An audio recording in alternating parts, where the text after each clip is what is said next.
আসসালামু আলাইকুম everyone, welcome to my new another blog. দেখো আমরা কোথায় আসছি। আজকে আমরা একটু প্রাকৃতিক হাওয়া বাতাস খাইতে আসছি রেল লাইনে। আর এখানে অনেক সুন্দর নদী, দুই পাশে পানি আছে, অনেক সুন্দর জায়গা। আর এদিকে দেখো আমার তিহামণি, সে এতক্ষণ ঘুমাইছিল গাইস, সে বাইক হলে ঘুমায় যায়। আর এখন তো সে অনেক খুশি, সে দেখতেছে। আর তার বাবা আর সে কিন্তু ম্যাচিং পরে আইছে। দাঁড়াও তোমাদের আমি দেখাই। এই যে দেখো, এখানে কিন্তু অনেক মানুষ ঘুরতে আসছে। ওই পাশে আসছে, ওই পাশে মানুষ বেশি দেখে এদিকে চলে আসছি আমরা। আর আমি তোমাদের দেখাই, এই যে দেখো তারা বাপ মাইয়া ম্যাচিং। কি গো, কই ঘুরতে আসছো? এই যে দেখো না রেল লাইন।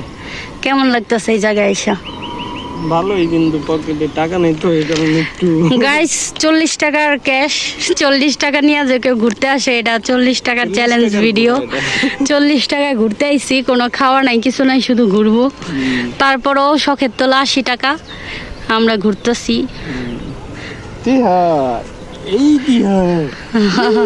আর আমার মাইয়াটারে দেখো গাইস, আমি কিন্তু ওরে টাক্কু করে দিছি। আর ও তোমাদের দেখাই, ওদিকে দুইটা আপু কি সুন্দর বৈশা তারা কিন্তু প্রেম করতেছিল গাইস।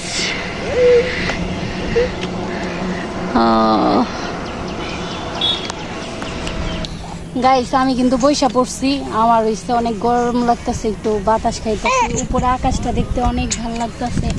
আমার দিকে ঘোরাও। আর আমার সবচেয়ে শান্তি লাগে আকাশ দেখা। এই জন্য আমি যে বাসাটা নিছি, ছোটোর মধ্যে হইলেও শুয়া থেকে আকাশ দেখা যায়। এই আকাশ দেখতে অনেক বেশি ভালো লাগে। আর আকাশে আল্লাহর সাথে কথা কইতে অনেক ভালো লাগে, অনেক প্রশান্তি লাগে। আর এই জায়গাটা একদম পারফেক্ট। একটু ওইদিকে ঘোরাও, ওই দূরে বাড়ি অনেক সুন্দর দেখা যাবো কিনা ক্যামেরা জানি না গাইস, কিন্তু আমার অনেক ভালো লাগতেছে এই জায়গায়। কি করো মা, ঘুরতে আসছো? বাবার টাকা নাই, এই জন্য আকাশে বাতাসে হাওয়া খাওয়া। হ্যাঁ, চিনতেছো না আমাকে? আমাকে চিনতে পারতেছো না কি? ওই দিকে তাকাও তো, ওই যে তোমার বাবার দিকে তাকাও। আল্লাহ, মাইয়া তো আমার চিনে না গাইস। আমার মাইয়া কিন্তু আমার চিনতেছে না। আমার মাইয়া কয়, এই বেডি কেডা, চিনো না। আসলে আমাদের দুইজনেরই ঘুরতে অনেক ভালো লাগে। তিহা হওয়ার আগে আমরা ঢাকা ছিলাম, প্রতি সপ্তাহে আমরা ঘুরতে যাইতাম। আমাদের সামর্থ্য মতো হয়তো অল্প টাকা নিয়ে গেলেও যাইতাম, ঘুরতাম। কিন্তু এখন একটু ওই যে তিহা হওয়ার পরে ঘোরাটা কমে গেছে। আবার এখন শুরু হইতেছে ইনশাল্লাহ। আল্লাহ চাইলে সুন্দর সুন্দর জায়গায় যাব আর ব্লগ করব। আর আমার তিহামণি কিন্তু গাছ দেখতে অনেক পছন্দ করে, খালি উপর দিকে তাকাইবো আর দেখবো। আম্মু বলো আন্টিরা মামারা আসসালামু আলাইকুম। আল্লাহ, আমি তিহামণি। তিহা তো অনেক সুন্দর একটা জায়গায় আসছিলাম। এত সুন্দর বাতাস আর এত সুন্দর আকাশ, আর সামনে কত সুন্দর একটা, এটা কি বলে, দিঘি? হ্যাঁ, নদী।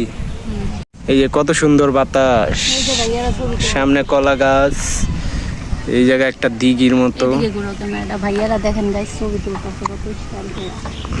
তারপরে এই যে এদিকে তিহা,